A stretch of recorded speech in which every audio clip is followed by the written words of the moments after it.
안녕하십니까. 저는 전남대학교병원 순환기내과 교수인 박종춘입니다. 또한 광주시립 제2요양병원의 원장을 겸직하고 있습니다. 오늘 말씀드릴 내용은 고혈압에 관한 것입니다. 목차를 쭉 보면은 혈압의 정의랄지 측정 방법, 고혈압의 정의, 진단, 검사, 그리고 고혈압의 유병률, 종류나 위험 요인, 고혈압의 증상, 합병증, 치료, 또 예방, 이런 것에 대해서 설명드릴까 합니다. 혈압이란 심장이 펌프질할 때 혈관벽에 미치는 압력을 말합니다. 수축기 혈압이란 심장이 수축하여 혈액을 내보낼 때 혈관이 받는 압력을 말하고, 확장기 혈압은 내보낸 혈액이 심장으로 되돌아올 때, 즉 심장이 확장할 때 혈관에 미치는 압력을 말합니다. 그래서 정상 혈압이라 하면은 수축기 혈압 120mmV 미만이고 확장기 혈압이 80mmV 미만일 때를 정상 혈압이라 합니다. 그래서 보통 120에 80 이런 식으로 말을 하죠. 하루 중 혈압의 변동을 보겠습니다. 혈압이는 항시 일정한 것이 아니고 아침에 일어나서 혈압이 쭉 올라갔다가 낮에는 대체로 높습니다. 그리고 저녁에 되고 자게 되면은 혈압이 가장 낮은 이런 일중 변동이 있습니다. 즉 낮에는 올라가고 잘 때는 떨어집니다. 혈압은 어떻게 측정되는가? 이걸 보면은 슬라이드에 보듯이 수은지 혈액계가 지금 나오고 있습니다. 그리고 압박대를 상완에다가 감아서 청진을 하면서 보고 있는데, 이러한 방식이 가장 기본적인 방식이고 가장 정확한 방식을 할 수 있으나 현재는 번거로워서 자동 혈액계를 많이 사용합니다. 소위 상완의 전자 혈액계를 보자면은, 측정하는 방법을 보자면은, 첫 번째는 손바닥으로 그 팔에 감는 카프, 즉 압박대를 눌러가지고 카프 안에 공기를 빼고, 두 번째는 그 등받이가 있는 자리에 등을 기대어 앉고 팔은 심장 높이에 두어서, 세 번째는 카프의 하단이 팔꿈치에 2cm 정도 위에 오도록 하고, 또 그 카프에 감는 것은 손가락 한두 개 정도 들어갈 정도 여유를 두는 것이 좋겠습니다.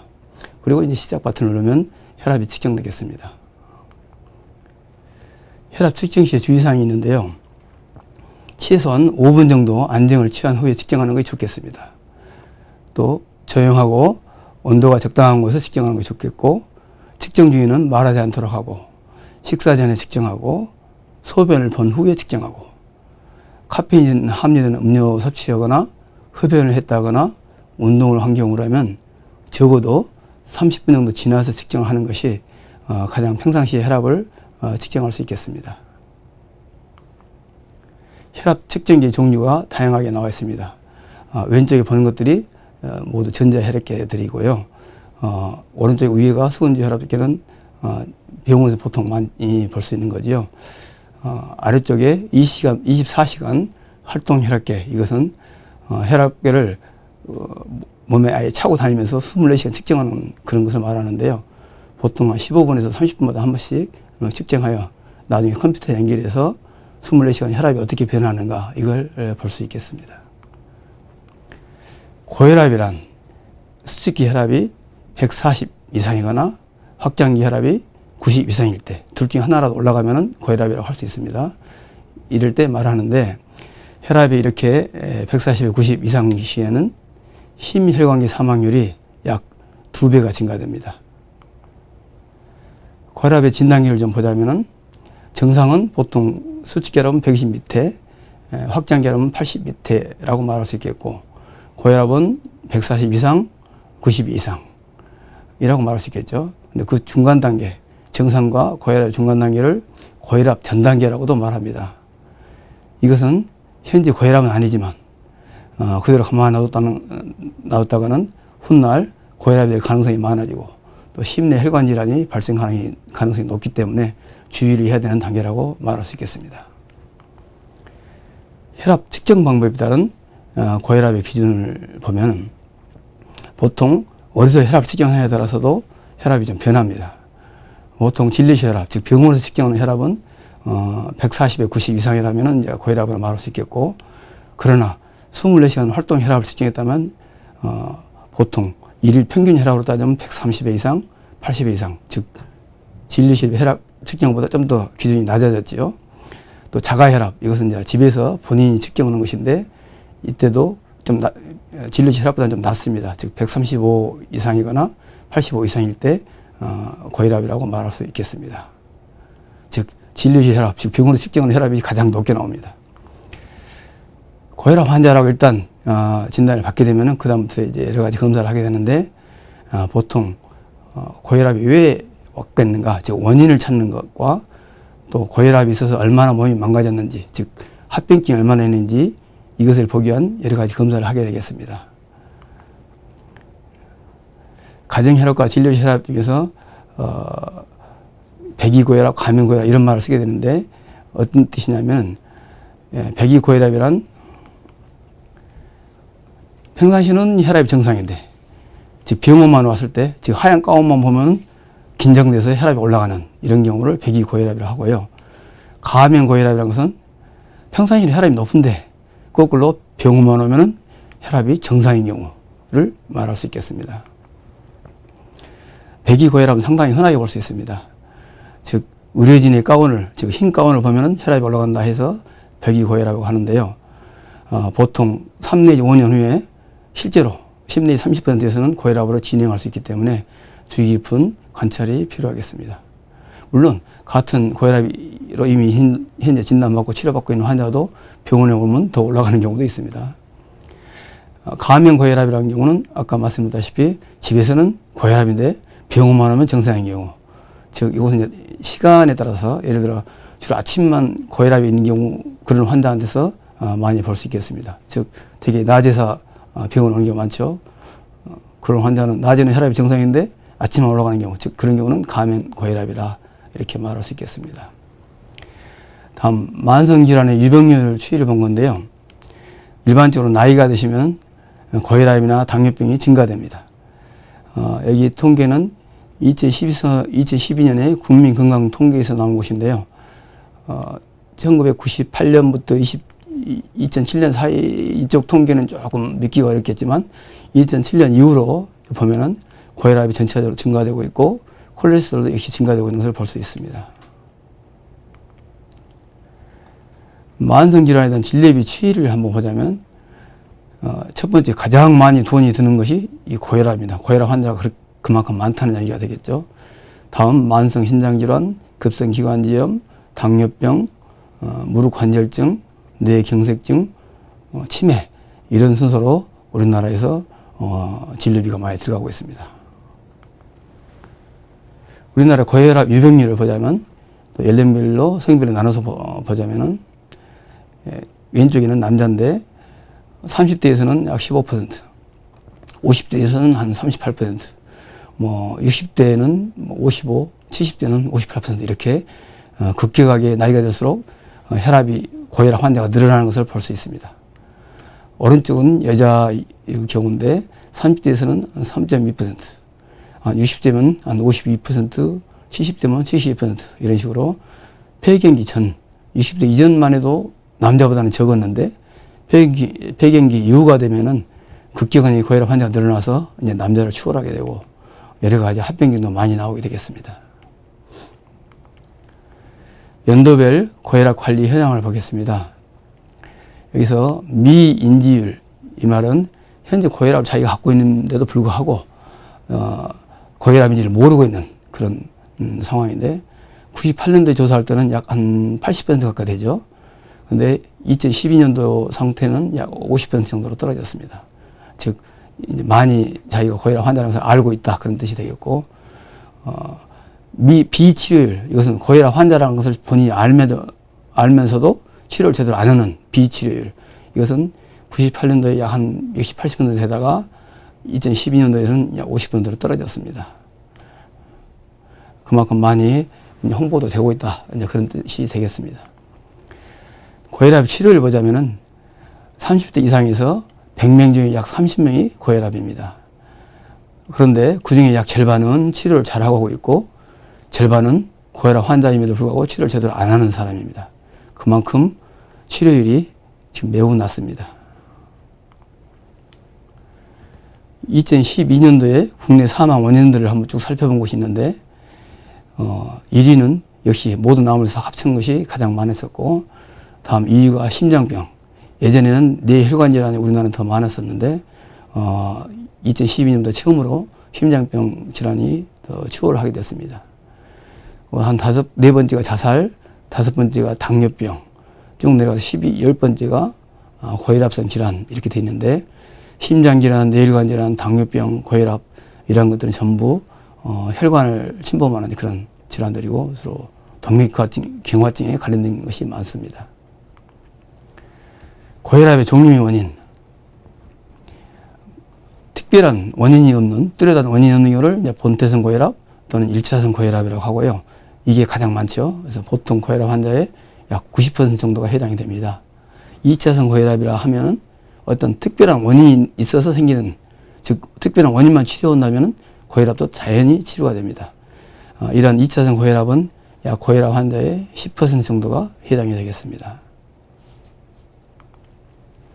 고혈압의 종류 및 원인을 더 살펴보자면 1차성 고혈압은 특별한 원인이 없다고 그랬죠. 그러나 다음과 같은 여러 인자들이 1차성 고혈압을 좀 더 일으키지 않을까라고 생각을 하는데, 즉 나이가 많을수록, 또 가족력이 있을수록, 또 비만, 짜게 먹는 식습관, 흡연이나 과음, 운동 부족, 스트레스 이런 것들이 모두 1차성 고혈압, 흔히 말하는 고혈압을 일으키는 원인이 되지 않을까라고 생각하고 있습니다. 다음 2차성 고혈압은 뇌가 이상이 있어서 예를 들어 뇌 종양 같은 게 있어서 뇌압이 상승한다든지, 갑상선 질환이 있다든지, 콩팥에 이상이 있다든지, 대동맥 이상이 있다든지, 부신에 이상이 있다든지 등 여러 가지 특별한 원인이 있어서 생기는 이런 고혈압을 2차성 고혈압이라고 합니다. 또 기타 다른 원인을 생각해 보자면 요즘 수면 무호흡증이란 말을 많이 들었을 겁니다. 즉 코골이 환자의 약 5내 10%에서는 잘 때 숨을 제대로 못 쉬어요. 그래서 이런 분들은 낮에 이제 그 보충해서 잠을 좀 자야 되는 그런 환자들인데, 이런 환자들에서 약 50%가 고혈압이 있었다는 걸 알게 됐습니다. 또 여러 가지 약제가 또 원인이 될 수도 있습니다. 예를 들어 관절염 약이랄지 각종 호르몬제, 또 피임약 이런 것들도 고혈압을 유발할 수 있겠습니다. 고혈압 증상이 어떤 것이냐? 일반적으로 고혈압은 증상이 없습니다. 그래서 혈압을 재보기 전에는 알 수가 없습니다. 그런데 어떤 경우는 증상이 있습니다. 이런 경우는 즉 고혈압이 오래가지고 합병증이 생겨서 그 합병증 때문에 증상이 나오는 경우가 많습니다. 그때 고혈압의 합병증이 뭐냐? 예를 들어 눈이 망가진다든지, 뇌가 망가져서 뇌졸중이 생긴다든지, 심장이 망가져서 혈심증이나 심근경색증이 온다든지, 콩팥이 망가져서 신부전증이 온다든지, 때로는 성기능 장애를 초래한다든지 등 여러 가지 몸을 망가뜨리는 이런 것들이 합병증이 되겠습니다. 우리가 고혈압을 치료하는 이유는 바로 이런 합병증들을 없애기 위한 것입니다. 대표적인 것이 관상동맥 질환인데요. 관상동맥이라는 것은 심장에 가는 동맥 이야기입니다. 고혈압이 있게 되면 심장 근육도 두꺼워지고 심장 혈관은 가늘어져 가지고 심장에 허혈을 초래하게 됩니다. 그래서 혈심증이나 심근경색증 이런 병이 나타납니다. 그리고 또 우리나라에 지금까지 전통적으로 많았던 병이 뇌졸중이었죠. 그래서 고혈압이 있으면 그 자체 때문에 뇌출혈이 온다거나, 혈압 때문에 동맥경화증이 생겨서 뇌 혈관이 막혀서 오는 뇌경색증이 온다거나, 이런 것들이 오고요. 요즘에는 그래도 고혈압 치료를 좀 많이 하고 있기 때문에 뇌출혈은 급속히 현재 감소 중이지만, 이 뇌경색증, 즉 동맥경화증 때문에 오는 이런 병은 아직 상당히 많습니다. 아마 당분간 이런 추세는 좀 유지될 것 같습니다. 다음으로 신부전입니다. 고혈압이 오게 되면은 처음에는 극계관이 망가지는 경우에는 급성 신부전증이라 해서 신장이 커집니다. 정상에 비해서. 그러나 오랫동안 망가지게 되면은 오히려 콩팥이 작아지면서 막 쭈글쭈글 이렇게 해지게 됐습니다. 고혈압 합병증으로 또 망막질환이 있습니다. 이렇게 정상 망막은 아주 혈관들이 깨끗하게 잘 보이는데 오른쪽 보면은 출혈도 있고 또는 메나 반열학에서 막 부종도 있고 좀 지저분하게 보이죠. 이러면 이제 시력이 뚝 떨어지게 되겠습니다. 다음 고혈압 치료에 대해서 말씀드리겠습니다. 고혈압 치료는 크게 봐서 약물요법과 비약물요법이 있습니다. 비약물요법은 기본적으로 모든 환자가 다 해야 됩니다. 만약에 고혈압 초기이고 그렇게 심하지 않은 경우라면 이런 식사요법, 운동요법, 금연, 절주, 스트레스 관리 등 이런 비약물요법만 해도 조절이 될 수도 있습니다. 그러나 결국은 언젠가는 약물요법을 할 수밖에 없게 됩니다. 약물요법은 요즘 많이 쓰는 약으로서 안지오텐신 전환 효소 억제제, 안지오텐신 2 수용기 차단제 또는 뭐 베타 차단제, 베타 차단제는 보통 심장병 있는 경우도 더 많이 쓰죠. 칼슘 통로 차단제, 이뇨제, 이뇨제는 소변을 빼는 약입니다만은 이런 고혈압 치료에도 아주 도움이 됩니다. 알파 차단제, 기타 복합체제 이런 약제들을 많이 사용하게 되겠습니다.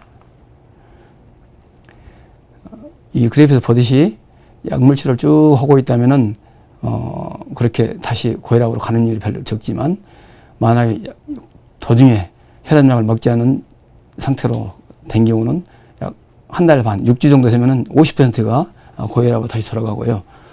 약 36주, 9개월 정도 된다면 한 80% 정도가 다시 고혈압 상태로 돌아가게 되겠습니다.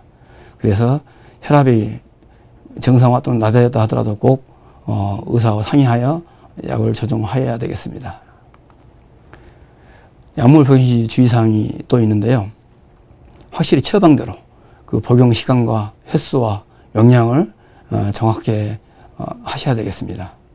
또 자주 혈압을 측정해서 약의 효과가 있는지도 확인해야 되겠고 부작용이 있다고 느끼면 반드시 담당의 선생님하고 상의하여서 약을 조정하여야 되겠습니다. 기타 다른 약을 복용 중이랄지 한약이나 건강보조식품이나 기타 약을 복용할 때는 꼭 주치의에게 상의를 해주시기 바랍니다. 고혈압 치료에서 비약물요법에 대해서 설명을 쭉 드릴까 합니다. 먼저 식사요법이 되겠는데 가장 대표적인 것이 소금 섭취입니다. 한국인의 소금 섭취량을 보자면은 현재 평균적으로 약 10 내지 15g 정도 먹고 있습니다. 예전에는 약 20g까지 먹을 때도 있었습니다. 근데 WHO에서 권장하는 그 소금량은 하루에 5g, 즉 티스푼으로 한 스푼 정도가 5g입니다. 그래서 하루에 2 이상은 먹지 말자는 것이 권장 사항입니다. 그래서 우리나라 같은 경우는 앞으로도 소금 섭취량을 부지런히 줄여야 되겠습니다. 이렇게 소금, 그 속에 나트륨이 들었습니다만은 나트륨이 혈압에 미치는 영향을 보자면 즉 섭취한 나트륨 또는 소금량이 많아진다면은 체내의 산소 농도 증가해서 자꾸 수분을 빨아들이게 되고 또 갈증을 느끼게 돼서 또 물을 많이 마시게 되고 그래서 몸속에 혈장량이 증가해 돼서 혈압이 자꾸 올라가게 됩니다. 그래서 소금을 적게 먹어야 되겠는데 가정에서 첫째 소금을 적게 넣어야 되겠죠. 그래서 가정에서부터 심심한 맛에 좀 익숙해지도록 노력해야 되겠고 음식이 뜨겁거나 매운맛이 강하다면 입맛이 둔해져서 간을 짜게 한다는 사실도 알고 있는 것이 좋겠습니다. 특히 또 외식이 문제인데 외식에서 외식을 좀 적게 먹도록 해야 되겠는데요. 외식에서는 흔히 과식하기 쉽고 또 그 국물 섭취량도 자꾸 많이 먹어가지고 그 속에 또 소금이 많이 들어있거든요. 그래서 소금 섭취량이 많아지는데 그 국물 섭취량을 가능하면 적게 먹도록 그렇게 노력을 해야 되겠습니다. 또 짠 음식을 가능한 자제, 즉 젓갈이나 김치 등도 가능하면 자제해야 되고 음식 조리할 때도 가능하면 소금을 넣지 않도록 해야 되겠죠. 국물도 가능하면 적게 먹기. 또 가공식품, 인스턴트 식품 이 속에도 소금이 많이 들었거든요. 그래서 가능하면 그런 식품을 적게 먹도록 노력해야 되겠습니다.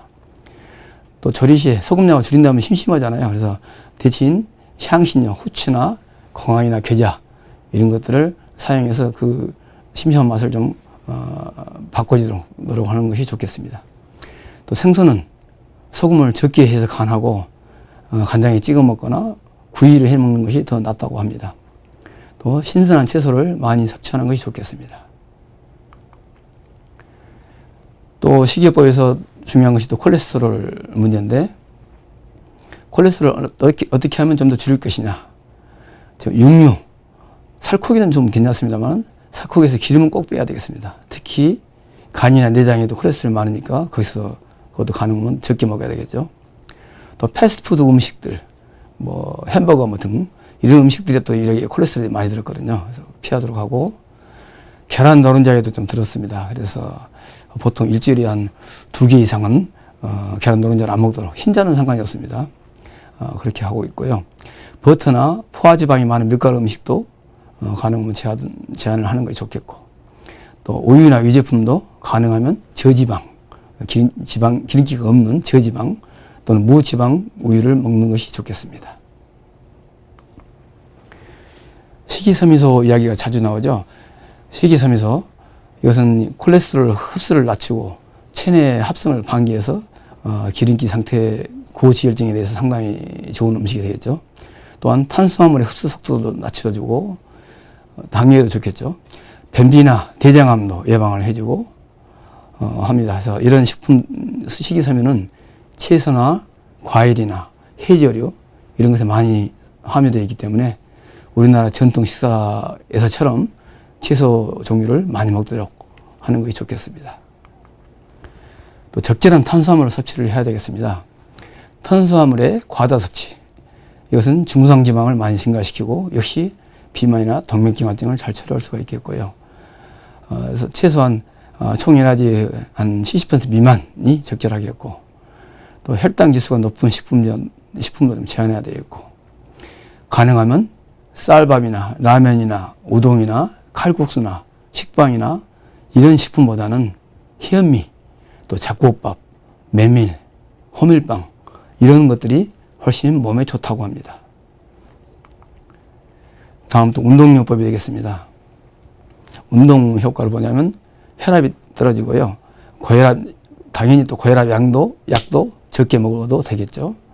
또 체지방, 콜레스테롤의 증가도 억제할 수 있겠고, 근력을 강화시킬 수 있겠고, 또 비만을 해결할 수 있겠고, 또 스트레스, 또 긴장 완화도 돼서 여러 가지 좋은 효과가 있습니다. 그래서 반드시 하루에 30, 40분 정도 운동을 하는 것이 좋겠습니다. 권장하는 운동은 걷기, 달리기, 자전거, 수영 이런 운동들이 좋고요. 힘을 많이 쓰는 운동, 암벽 등반이랄지, 줄다리기 같이 힘을 꽉 써야 되는 그런 경우, 또 엮기, 또 매달리기 등등 아주 힘이 꽉 써야 되는 그런 경우는 혈압이 팍 올라가겠죠. 그래서 가능하면 그런 운동을 피해야 되겠습니다. 다음, 걷기 운동에 대해서 좀 바람직한 자세를 한번 살펴보면요. 턱은 가슴 쪽으로 자연스럽게 당기고 시선은 약 20m 전방을 본다는 느낌으로 걷는 것이 좋겠고, 또 가슴을 내밀어서 반듯하게 펴고 척추가 바로 서는 느낌으로 하는 것이 좋겠죠. 또 발등과 정강이 각도가 약 90도 정도 유지하는 것이 좋겠고, 또 팔꿈치도 약 90도 정도 하는 것이 좋겠고, 팔에 힘을 빼고 리드미컬하게 움직이는 것이 좋겠죠. 운동 시 주의할 점을 보자면 충분한 수분 섭취를 해야 되겠고, 느슨하고 편안한 운동복 차림을 해야 되겠고, 운동 전과 후에 몸을 풀고 운동의 강약을 조절하는 것이 좋겠고, 음식을 먹은 후에는 최소 1시간 이후에 운동을 시작하는 것이 좋겠고, 날씨에 맞춰서 운동량을 조절하는 것이 좋겠습니다. 수분 섭취에 대해서 조금 추가 말씀드리자면, 운동 전후와 상관없이 심장병이 있거나 콩팥이 망가져 있거나 간이 많이 나쁘거나 등등 이런 분들은 수분 섭취를 제한해야 될 경우가 있어요. 그래서 무조건 수분 섭취를 많이 하는 것은 좋은 것은 아닙니다. 자기한테 필요할 정도만 마시면 되겠습니다.